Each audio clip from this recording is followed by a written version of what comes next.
आज आपको बताना चाहते हैं कि रामपुर रोड पे लूट की एक वारदात हुई और सबसे अफसोसजनक बात यह है कि जो विक्टिम है वो एसएचओ बिलावर के बाद फरियाद लेके गया कि वहाँ पे कोई नशेड़ी या कोई लुटेरे हैं जो लोगों को लूटने का प्रयास कर रहे हैं, उन्हें लूटा गया है। लेकिन एसएचओ बिलावर ने उनकी बात सुनने के लिए भी टाइम नहीं निकाला, उल्टा उनसे मिले तक नहीं कि उनकी फरियाद सुनी जाए। आप अपना नाम बताएंगे और बताएंगे आपके साथ क्या हुआ है। जी, मेरा नाम अनिल कुमार शर्मा है। मैं बिलावर का ही रहने वाला हूं और आज मैं काम से रामनगर गया हुआ था बिज़नेस पर्पज़ से।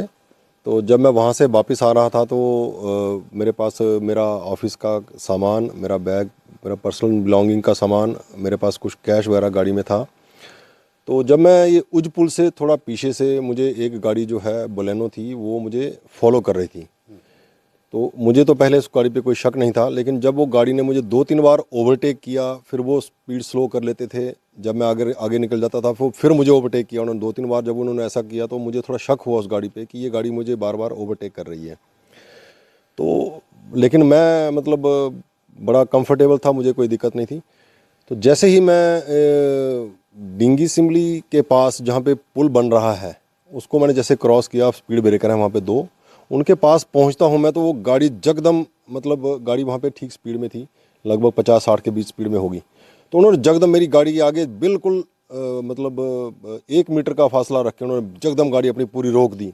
मैं गाड़ी को मतलब मेरे को समझ ही नहीं आया कि क्या करना है। मैंने बड़ी, आपका कहना है कि उनकी जो अटेंशंस थी वो ठीक नहीं थी आपके नज़रिए में। बिल्कुल उन्होंने जैसे एक प्लान्ड तरीके से, मतलब जानबूझ के बंदा करता है वो, क्योंकि मुझे भी 25 साल हो गए गाड़ी चलाते हुए, तो मैंने कभी भी मतलब ऐसा देखा नहीं कि कोई बंदा ऐसे ड्राइव करता हो। उन्होंने जानबूझ के पूरा प्लानिंग से मतलब मेरी गाड़ी के बिल्कुल आगे आके ब्रेक मारी ताकि मैं गाड़ी को कंट्रोल ना कर सकूं। मैंने फिर भी कंट्रोल करते हुए गाड़ी को निकालने की कोशिश की, लेकिन गाड़ी मेरी उनसे कोलाइड हो गई। मेरी गाड़ी का काफ़ी सारा डैमेज हुआ है, नई गाड़ी है, अभी साल भी नहीं हुआ मुझे लिए हुए। तो इससे पहले कि मैं कुछ समझ पाता तो वो 2 बंदे गाड़ी के बाहर से निकलते हैं और वो मुझे कहते हैं बाहर निकल, वैसे मतलब गुस्से में बिल्कुल। तो मुझे कुछ समझ नहीं आया कि वाकया हुआ क्या, क्योंकि वो उससे पहले मैंने, पास कोई हथियार था? जी नहीं, उस वक्त तक तो उनके हाथ में कोई हथियार नहीं था, वो खाली थे। लेकिन वो दोनों लड़के बहुत नशे में थे। मैंने उनको बोला कि आपने नशा किया हुआ है, आपने मेरी गाड़ी सारी तोड़ दी है, तो मुझे आपसे कोई मतलब नहीं है। आप मेरी गाड़ी का जो नुकसान है वो भरपाई कर दीजिए, मुझे आपसे कोई मतलब गिला शिकवा नहीं है, आप जहाँ से आए मतलब चले जाइए। तो उन्होंने 2 मिनट में ही, पता नहीं कहाँ से ये सब, शायद उनका प्लान था। 2 मिनट में उनके 10-12 बंदे दोस्त जो थे, मतलब कोई गाड़ी से कोई मोटरसाइकिल से वहाँ पे उन्होंने आके मुझे मतलब पूरा सराउंड कर लिया। तो मैं हड़बड़ाई में मतलब गाड़ी में बाहर निकला था तो कोई मुझे मतलब कोई मेरी गाड़ी की तरफ जा रहा था, कोई मुझे कोई पूछ रहा था, कोई कह रहा था गाड़ी कैसे ठुक गई, कोई कह रहा था गाड़ियाँ ठुकती रहती हैं। इस तरीके के वो बयानबाजी कर रहे थे। तो मैंने भी 1-2 दोस्तों को अपनों को फ़ोन किया, मैंने उनको बताया यार मेरा एक्सीडेंट हो गया और मुझे लड़कों ने यहाँ पे घेर लिया है।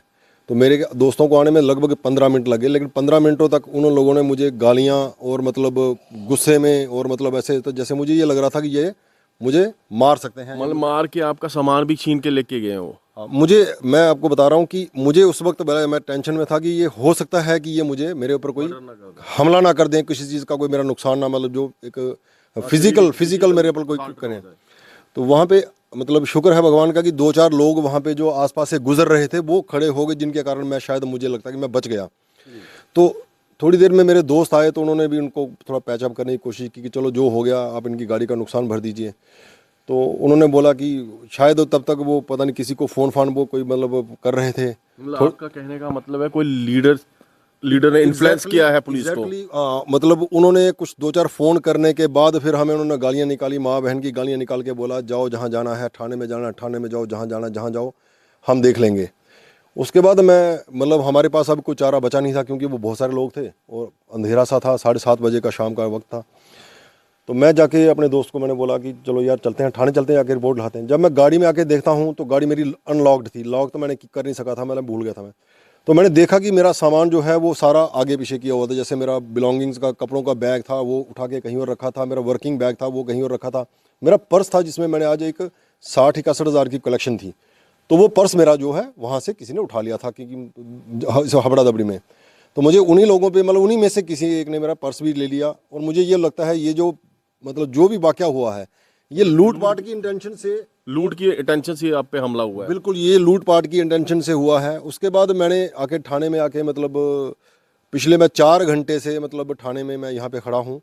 लगभग 8:30 बजे के आसपास मैं थाने में आ गया था और तब से लेके मतलब मैंने रिक्वेस्ट की कि मुझे एसएचओ साहब से मिलवाया जाए, तो एसएचओ साहब तो वहाँ पे नहीं मिल पाए। मैंने उनको फ़ोन भी काफ़ी ट्राई किया लेकिन उन्होंने मेरा फ़ोन भी कोई अटेंड नहीं किया है। मैंने रिक्वेस्ट की कि एसएचओ साहब से मुझे मिलवाया जाए ताकि मैं अपनी जो मेरे से आप बीती है मैं उनको बता सकूं, मेरे साथ थोड़ा सा इंसाफ हो सके, कोई धरपकड़ की जाए। जो लड़के बहुत नशे में धुत थे, मौके पे ही वो उनका नशा हम साबित कर सकते हैं, बाद में तो वो नशा भी साबित नहीं हो पाएगा। लेकिन एसएचओ साहब से अनफॉर्चुनेटली बहुत कोशिश करने के बाद भी हमारी मुलाकात नहीं हो पाई है।